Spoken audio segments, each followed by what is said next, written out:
Some people stay calm when everything around them feels chaotic. They don't panic easily. They don't overreact. They don't raise their voice when tension rises. And when something goes wrong, they pause before responding.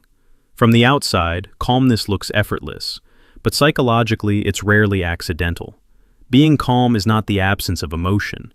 It's the regulation of emotion. At the center of calmness is the nervous system. When something stressful happens, the brain's threat detector, the amygdala, activates. Heart rate increases, muscles tighten, the body prepares for fight or flight. This reaction is automatic. Calm people still experience this activation. The difference is what happens next. They have stronger emotional regulation.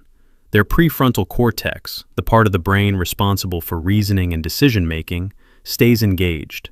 Instead of reacting immediately, they create a small pause. And in that pause, they choose their response. That pause is power. Often, calmness develops from experience. People who have faced repeated stress sometimes learn that panic doesn't improve outcomes. Over time, their brain adapts. It realizes that staying steady increases control.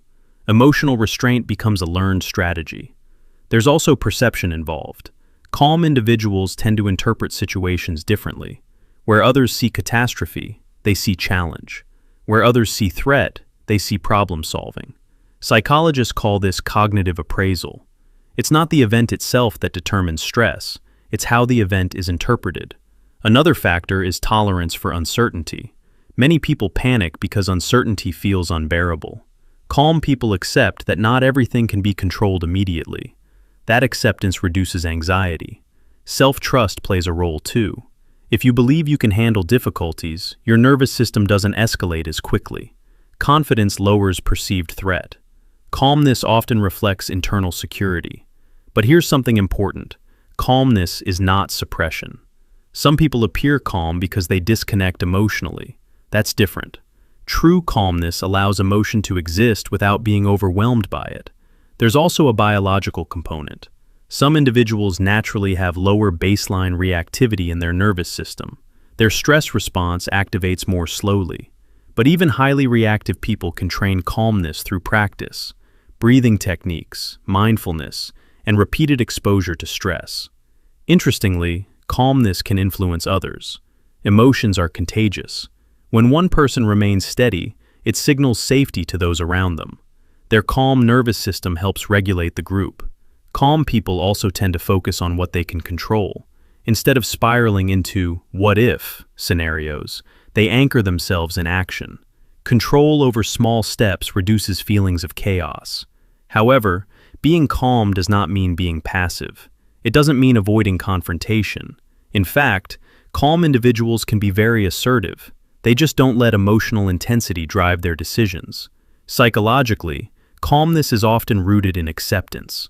Acceptance that discomfort is temporary. Acceptance that mistakes happen. Acceptance that emotions rise and fall like waves. The more someone resists their emotions, the stronger those emotions become. Calm people allow feelings to move through them without fighting them. There's also maturity involved. Emotional maturity includes understanding that reacting impulsively rarely leads to better outcomes. It values long-term stability over short-term release. And perhaps the deepest layer of calmness is self-awareness. When you understand your triggers, your patterns, and your limits, you're less surprised by your reactions. Awareness reduces chaos. So the psychology of being calm isn't about being emotionless. It's about regulation, interpretation, self-trust, and acceptance. Calmness is not something you're born with or without. It's something you build. And sometimes, the strongest person in the room isn't the loudest. It's the one who can breathe, pause, and choose, even when everything else feels out of control.